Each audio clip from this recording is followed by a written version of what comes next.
Kumusta po kayo? Bago po ang lahat, first things first.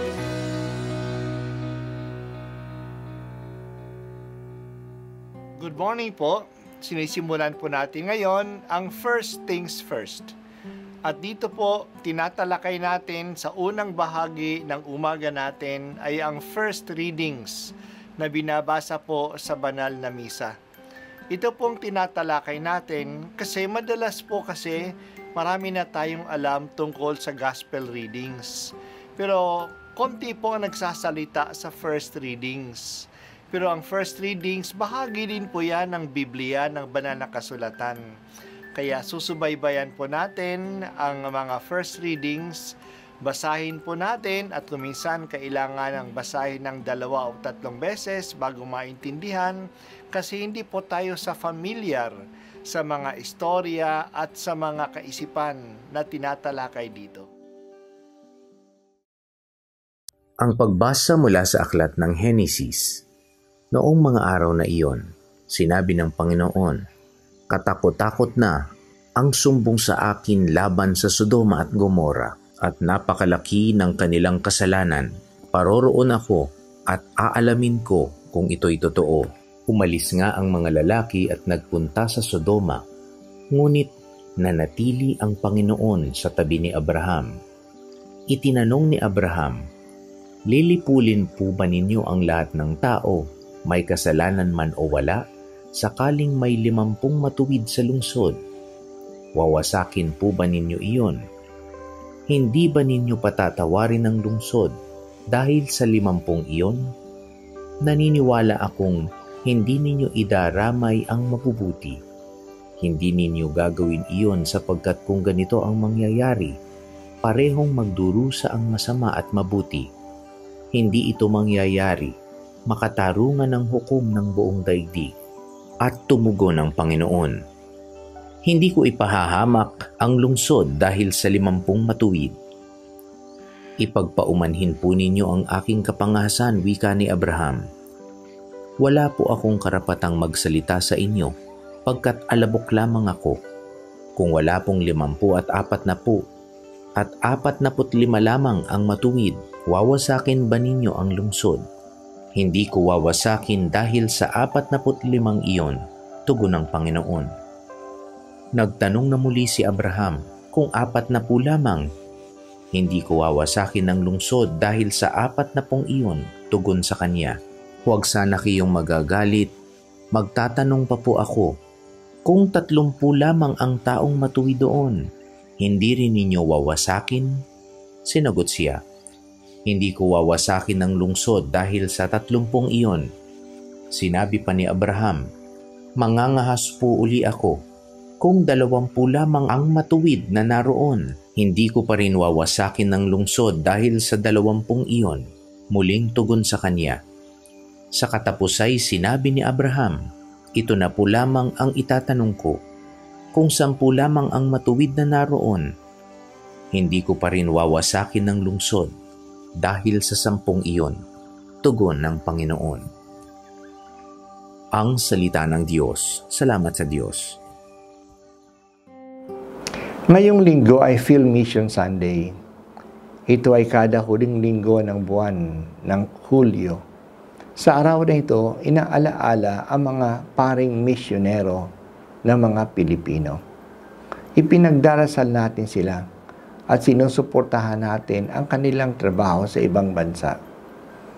Tayong tumanggap ng mga misyonero noon ay ngayon nagpapadala na ng ating mga Pilipino misyonero sa ibang bansa. We are gifted to give. Inaalaala din natin ngayong araw ang mga lolo, lola at mga matatanda. Ito ang pinakamalapit na linggo sa kapistahan ni San Joaquin at Santa Ana, mga lolo at lola ni Jesus. Kahit ang mga matatanda ay may mahalagang gampanin pa rin sa ating mga pamilya at sa ating lipunan, pahalagahan natin sila. Si Abraham ay kaibigan ng Diyos. Ipinagtapat niya sa kanya ang kanyang layunin bakit siya pupunta sa Sodoma at Gomora. Nabalitaan ng Diyos na napakasama na raw ang mga tao sa mga lungsod na ito. Gusto niyang tingnan kung totoo ito bago niya ito parusahan. Pinipresenta ang Diyos dito sa atin bilang isang tao. Siya'y nag-i-investigate bago magparusa. Nakiusap si Abraham sa kanya. Kung siya'y makatarungan, paparusahan ba niya ang matutuwid kasama ng mga masasama? Kung may 50 matuwid na mga tao doon, paparusahan ba niya sila kasama ng lahat? Matuwid ang Diyos. Hindi niya paparusahan ang mabubuti kasama ng masasama. He does not generalize. Maliligtas pa nga ang masasama kahit dahil sa matutuwid. Maliligtas ang lang 50 mabubuting tao ang buong lungsod. Hindi sisirain ang buong lungsod dahil sa 50 mabubuting mga tao. Tumawad si Abraham. Ano kung kulang ng 5? 45 matutuwid na tao lamang. Hindi rin, sabi ng Diyos. Tumawad ba si Abraham? Sa lahat ng kahilingan ni Abraham, positibo ang tugon ng Diyos. Umabot ang tawaran hanggang 10. Si Abraham na nga ang tumigil ng katatawad. Akala niya siguro naman may 10 matutuwid na tao sa buong bayan. Pinagbigyan siya ng Diyos.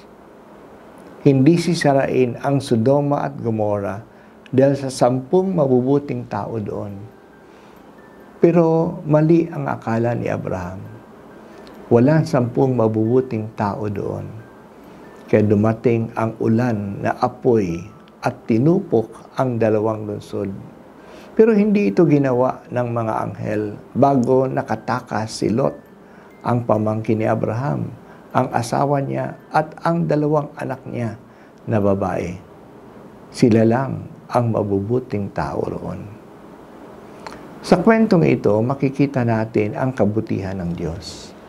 Hindi niya idinadamay ang mabubuti sa masama na sa kanyang pagpaparusa. Kung sino lang ang nakasala, sila lang ang paparusahan.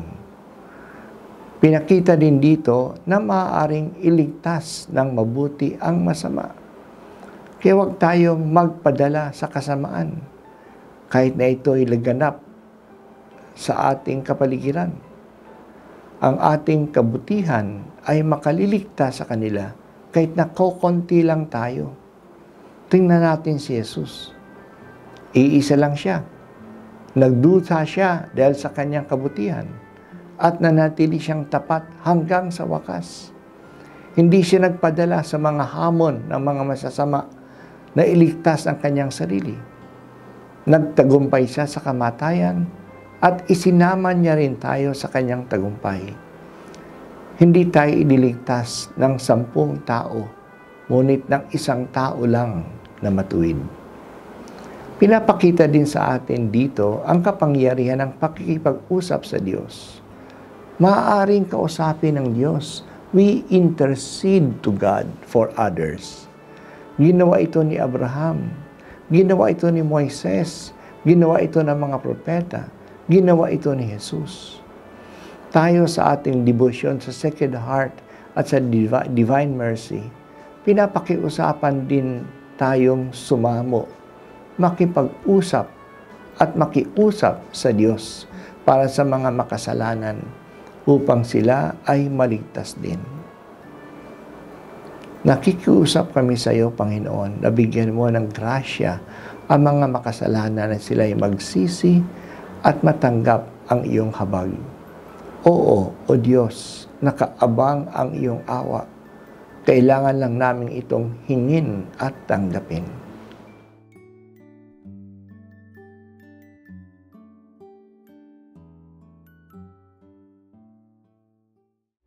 At ako po ay si Bishop Broderick Pabilio dito sa First Things First.